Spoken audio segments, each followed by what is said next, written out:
Students often dread required practical 11 because it is a little bit tricky to get it set up how you want it. Well, this is the setup I'm going to use. I'm going to use two Helmholtz coils to try to produce a region in the middle of field which is going to be pointing in the horizontal direction, coaxial with the two coils. And these are going to be connected to an alternating supply, a signal generator, to produce an alternating flux density in the middle. I do think this is a better way of doing it because you can kind of get in between the two coils now. Then, using this wire, we're going to make a search coil.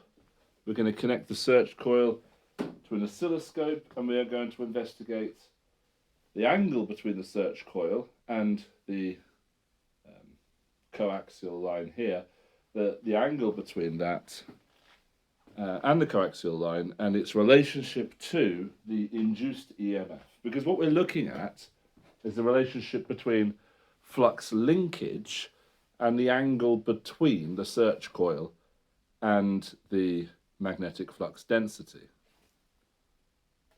These Helmholtz coils are just two coils of wire. I don't actually know how many turns are on them because this one has been repaired. It's supposed to be 320 turns on each, but I don't know if that is the case. Well, what I can do is get a Hall probe out and measure the magnetic field strength, the magnetic flux density right in the middle when there's DC. But the whole point of this is that I'm connecting these Helmholtz coils to a signal generator. These aren't the best signal generators, by the way. These signal generators have a nasty habit of blowing a fuse inside them when you short them out. If you connect them to a coil with insufficiently high impedance, it does short them out. I've got it connected to the low impedance hole at the moment. I don't know if that's right or not. We'll find out as we do the experiment. So a bit of trial and error is a good thing. Anyway, let's get our wire and let's make our search coil. I'll leave a bit of wire at the end. I'm just going to take perhaps 2 fingers. I'm going to coil the rest of my wire around my 2 fingers. And I'm going to strap it together. That'll do.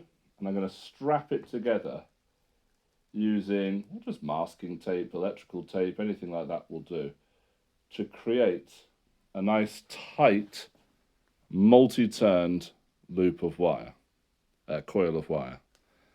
And that will do, you know, as long as it's all in one plane, that will do.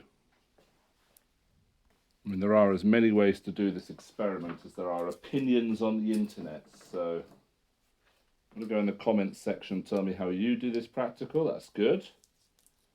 Always open to new ideas. I've done it a few different ways in the past. I don't usually bother with 2 coils. To be honest with you, I usually just have 1 coil and pop this right in the middle and rotate it around. So we'll see how this goes. A little bit of experimentation for me as well. But there we are. That is a nice tight search coil. Just like that. We want some sort of fiducial marker that we can use to measure an angle. Well, I could just strap a splint onto it or something. That'll work. Decide to go for a piece of dowel like this. And masking tape. Masking tape is our friend here. It's like an arts and crafts session, this particular acquired practical. Okay, so that's the fiducial mark, which is not quite, but near enough parallel to the plane. Let's move that along a bit, that might help. Pretty much parallel to the plane of the coil, of the search coil. More tape. The angle that we're measuring will actually not be that angle. It should be the angle between the area vector, and so that's actually perpendicular to this, coming out towards us here, coming out here, pointing out in the right hand side. Yeah, that should be that angle. So when I place the coil in like this, I don't know if you can see that, let me move the camera. When I place the coil in like this, that's 0 degrees. And as I rotate it around, well, I could rotate it this way, couldn't I? That's easy. I still need another fiducial mark then. Right, let's keep thinking. Yeah, we're going to go with a splint. I might cut that a little bit shorter in a bit. Let's put that in there. More tape. There we are. Yeah, let's cut that a bit shorter so I can rotate that all the way around. So I want it to be perhaps, oops, didn't mean to knock that. Something like that can be rotated around. And I suppose I could view from above and I could place the protractor directly underneath it. Like that. I'll put a mirror under the protractor. There we are, mirror under the protractor. And then I should be able to line up the fiducial marker with its image to make sure that I'm reducing parallax error. Hello. And then I can use that. Let's see if I can get that set up. I might struggle here with the two coils. There's not a lot of room to play underneath here, is there? With the coils a bit further apart, I suppose. Let's see what I can do. So I've done a lot of this by eye, so it's not perfect, but when viewing from directly above, we have our protractor there. I could afford to move it a bit higher, perhaps. I can position this directly over there and then measure the angle like this. Oops, it's getting caught because I'm trying to do two things at once. Oh, right, let's see if it works. Strip off some wires on the end. Got something to connect my... Oh, I hate these wire strippers. Just no good. Much prefer a good Stanley knife to these horrible things. There we are. I'll do... Someone on the internet's now going to say, don't twist the wires.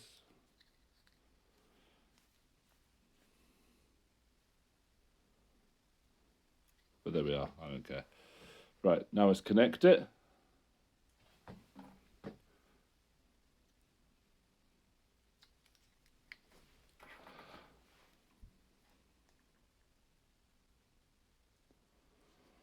Like that. Make sure we don't accidentally short it out.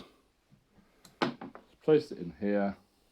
And I'm going to fiddle with the settings until I can get something on the oscilloscope screen.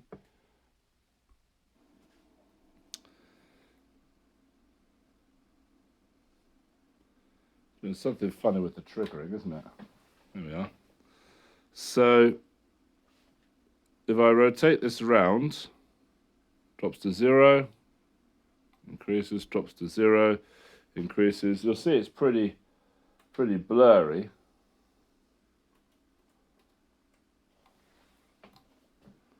Especially there, when the angle between the search coil and the magnetic flux density is 90 degrees. There, you can see just how blurry this is. There's some significant uncertainties there, but we could record results off this.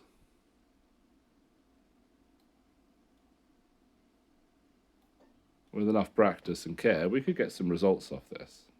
Now we're using this signal generator, and you'll notice I've put it up towards the 1000 hertz. In fact, it's higher than that. It's in the sort of 10,000 hertz frequency. Maximum amplitude, and I've had to put it in the high impedance hole because there's so many turns on these coils. And we could try a different primary coil in a bit. Over on the oscilloscope side, cheating just a little bit because I put the time base up really, I don't know, would you call that low or high? 5 microseconds per division, very, very small amount of time per division. And I've turned the Y gain up really high.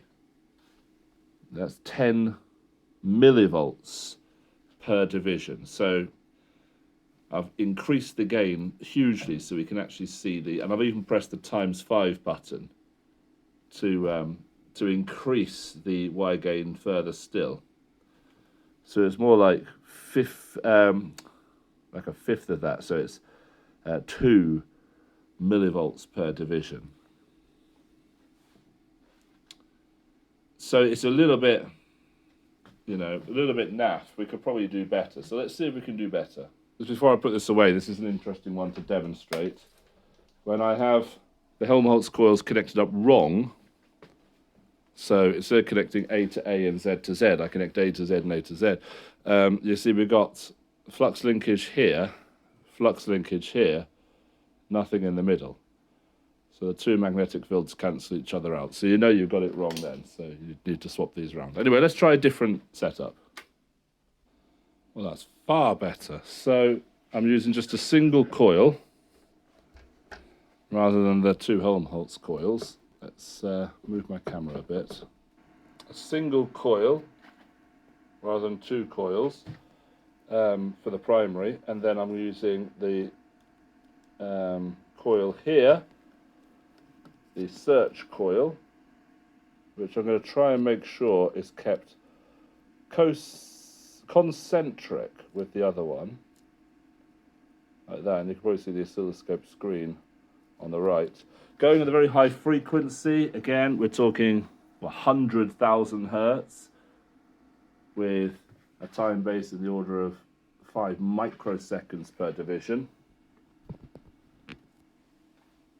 So there we go. I can turn that down, turn that up perhaps. And because we're not actually interested in the numbers, we're just the relationship, we can use the variable calibration knob there to try to get as close to a full screen in the vertical direction as we can, because we're only interested in the relationship between the angle and the induced EMF. But I don't care what the units of induced EMF are, so they could be divisions for all I care, it doesn't matter. So there is 0 degrees, and I could read that number off, and then I could go round every 10 degrees, disappears below that. So there's a range of angles that we can get data for, down to about there-ish. Let's use the protractor to work out what that angle is. The mirror on my protractor, there it is. Try and make sure the center is over there. And line this up with the primary coil like that.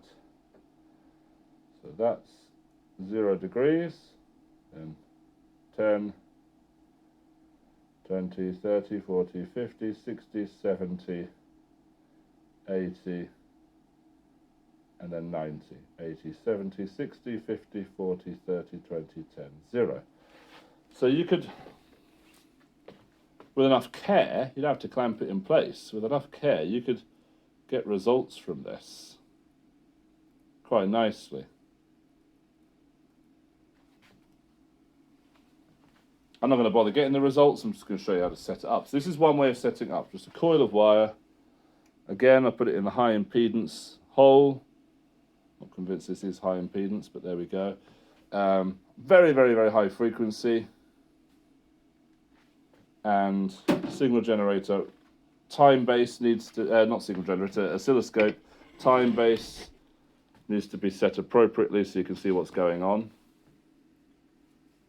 And then adjust the gain so you can see maximum vertical deflection, and happy days. Happy days. Decent set of results.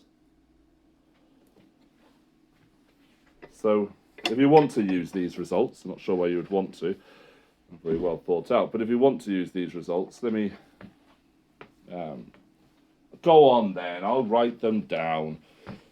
Where's my pen? Right, so draw my table. That's 0 degrees, as concentric as I can get it. Let's just adjust this so I can go peak to peak. 1, 2, 3, 4, 5. More than 5.8. Yeah, let's call that 6. 1, 2, 3, 4, 5, 6 divisions. 6 divisions. I'm going to write that down. 6.0 divisions. Because I can measure to 0.2 of a division. Right, let's go find 10 degrees. 10 degrees. So that's to line up with the 70. That's to line up with the 70. Concentric.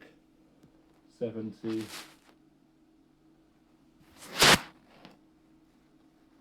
I can't see any difference yet. That still looks like 6.0 divisions. Right, let's find 20 degrees. I suppose you could clamp these in place. Probably should clamp them in place to get better results, but that's going to take longer to faff. I'm not convinced the results will be any better post-faffing. Well, I can't see any difference there. That still looks like 6.0 divisions. Let's go 30 degrees.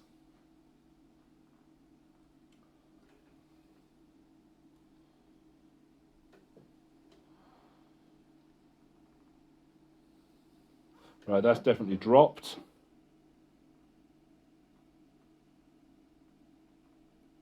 .5 divisions.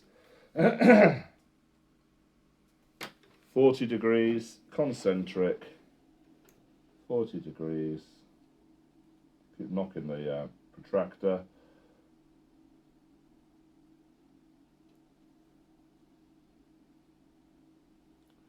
That's dropped quite a lot.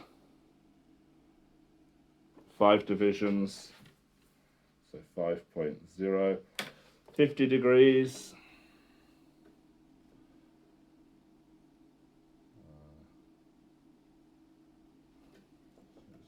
Bent out of place, which isn't good. Shouldn't adjust it now halfway through the practical. 10, 20, 30, 40, 50 degrees.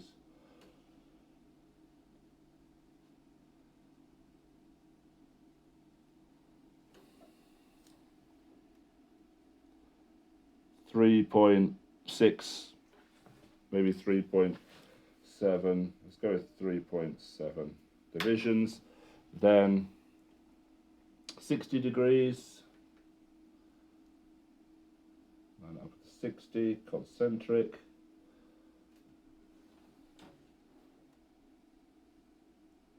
Four divisions, 4.0 divisions. That's interesting. Something's funny's gone on. Let's just try the 10, 20, 30, 40, 50. Let's try the 50 degrees again. See if I haven't done something stupid.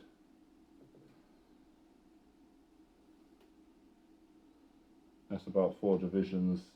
60. 60 is definitely lower. I think I made a mistake when measuring the 60. That's more like 3 divisions, not 4 divisions. 70. Make it concentric.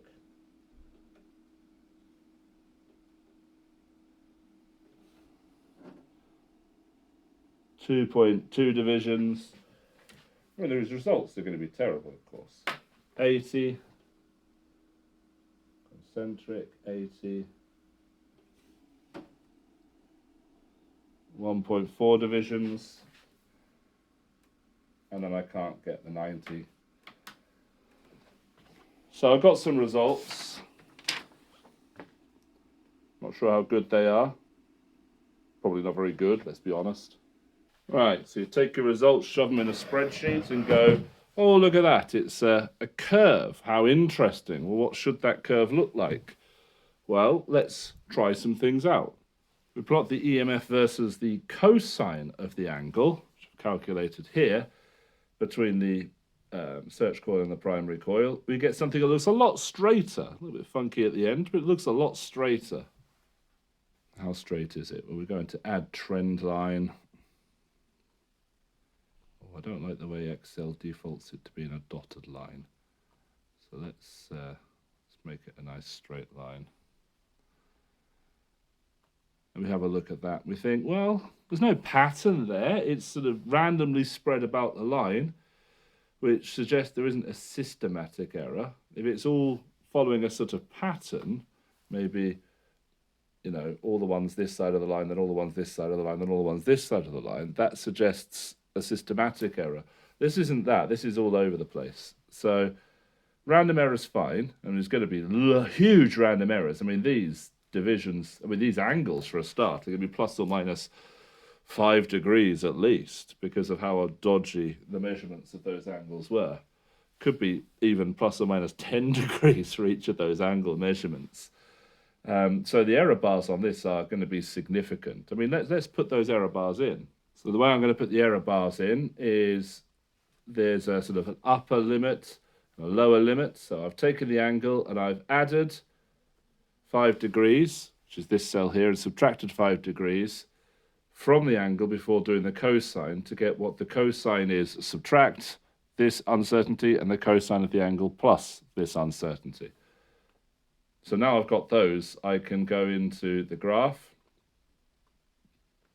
chart design, add element, error bars. We're just going to add standard error for now because we can change that in a second. Click on the vertical error bars, format error bars, and in here we can go for custom, specify value. And so the positive error value is going to be these, and the negative error value is going to be these. And there we have it. Let's get rid of that. You know, for 80 degrees, which is cosine of 0.7, blah, blah, blah, like that, it goes from as high as, are these right? These look wrong to me. Stand by. Yep, they're wrong. I know what I did wrong. I'm such a silly person. I set the vertical error bars. Well, the vertical error bars are for EMF. What a silly mistake. So the EMFs were all, give or take, let's say a fifth of a division, 0.2. That's the closest I could measure it to. So that's a fixed value of error for the vertical. The horizontal, that's our customs. And they're going to be upper and lower, like that. Still not correct. No, definitely not correct, because it's adding that much on, so I have to subtract them. Right, hang on. Right, there we go. So I've got the difference between our mean cosine of the angle and the upper, and the difference between the mean and the lower, and it's those that we plug into, for my error bars, into custom here in order to get our error bars. There's always a small amount of fiddling with this, I'm afraid. Excel isn't exactly intuitive. But there we go, we've got our error bars, and if you look at the line of best fit, it does pass through all of the error bars, which suggests that this straight line is absolutely correct. You've got to do that sort of an error analysis. I mean, we can now mess around and label the axes, because you would need to do that for, you know, add chart element. They call them axes titles. You'd have to do that. So this is our induced EMF in units of divisions. And this down here is the cosine of the angle between the search coil and the primary coil. And I'm not happy with the dots. I'd rather have X's, and the colors are horrible, and you know, where are the grid lines and all that sort of thing. But there we go. A straight line relationship, if ever I saw one. The line passes through the error bars and therefore is correct. So the relationship between the flux linkage, because the rate of change of flux linkage is proportional to the maximum flux linkage, has to be, because it's a cosine function. So the relationship between the flux linkage and the angle between the search coil and the flux density is exactly what we'd expect. A cosine relationship. There we go. I mean, how would we reference that? I'm not really sure what we could reference from this. This would be fine for competency 5A, as long as it's all labelled properly and there's units put somewhere and it's tidied up a bit. In terms of competency 5B, you have to reference something. I suppose you could look up what the relationship ought to be, but that's a bit weak, isn't it? For competency 4, the table looks okay. Is this sufficient data? I could have taken repeats of all of those, of course. Standard conventions are followed. Competency 3, nothing really could be unsafe. The fuse would blow on the signal generator long before the coil got too hot to be dangerous. So there's nothing really to assess on competency 3. Competency 2, I haven't mentioned variables. I mean, what efforts did I take to control things? I didn't change the number of turns of my coils, I suppose. Tried to make sure that the secondary coil and the primary coil were concentric. I did that by eye, which perhaps isn't wonderful, but, you know, I also did the experiment in 20 minutes, half an hour flat. So, yeah, it's about half an hour it took to do the experiment. So that's not a big deal. You spend more time, you can control that variable even better. Anything else I controlled? I didn't touch this frequency during the experiment for the signal generator. Once I'd set it up, when I started taking the measurements, I didn't change that. I did do some preliminary readings to see what was sensible and adjust the oscilloscope, some preliminary readings. But once I'd done that, then I didn't touch anything because I wanted to keep all of those settings constant so it wouldn't affect the results. Independent variable, how did I measure that? Well, I measured that using a protractor, but I used a mirror behind the protractor to try to improve the accuracy of my angle measurements as much as I could to reduce parallax error. So I was thinking about accuracy of my independent variable measurement. Dependent variable measurement, I used the variable calibration knob on the oscilloscope to maximize the maximum deflection in the y direction to reduce the uncertainty as much as I could. And I understood what the dependent variable was. It was the induced EMF. I mean, how does that relate to the practical itself? Let's get a piece of paper and I'll show you. Pause this while I get a piece of paper. If we say that the flux, in fact, let's not say flux. If we say that the flux density is varying like that, which of course it will be because we're connected to a signal generator and I didn't change the waveform, it was a sinusoidal waveform like that. We want to look at flux linkage. Well, you know B equals phi over A. So we could for this just say phi equals A B0 cosine omega t. I didn't change what the area of the coil, the cross-sectional area of the coil was. And we've got this here. Now, the induced EMF, which is what we were actually measuring as our dependent variable, is proportional to the rate of change of that flux. And as B0, the amplitude of the flux density produced by the primary coil, that's constant. This is equal to minus A B0 del by del t cosine omega t. Like that. That's the only bit that's a function of time.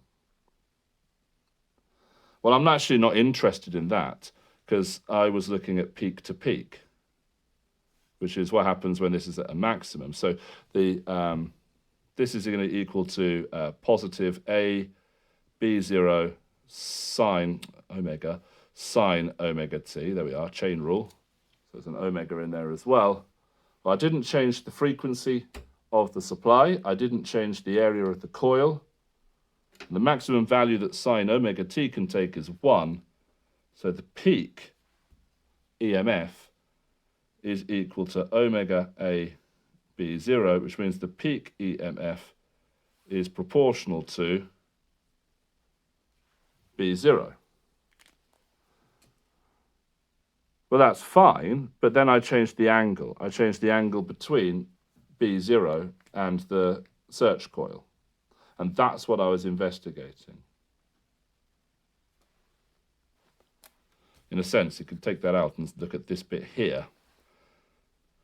So we've got this is proportional to A dot B0. That's the interesting bit, isn't it? That's the interesting bit there. So when these two are parallel,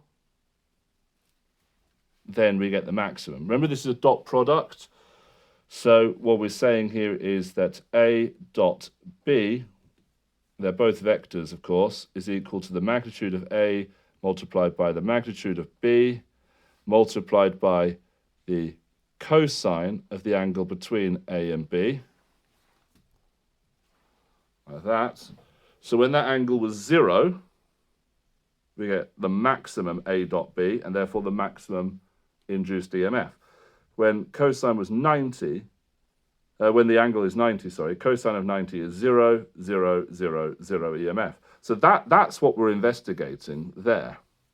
We're investigating the relationship between the angle part here, this theta here, and this epsilon P, which tells us what the flux linkage, the maximum flux linkage, would be. There we go. It's a great success.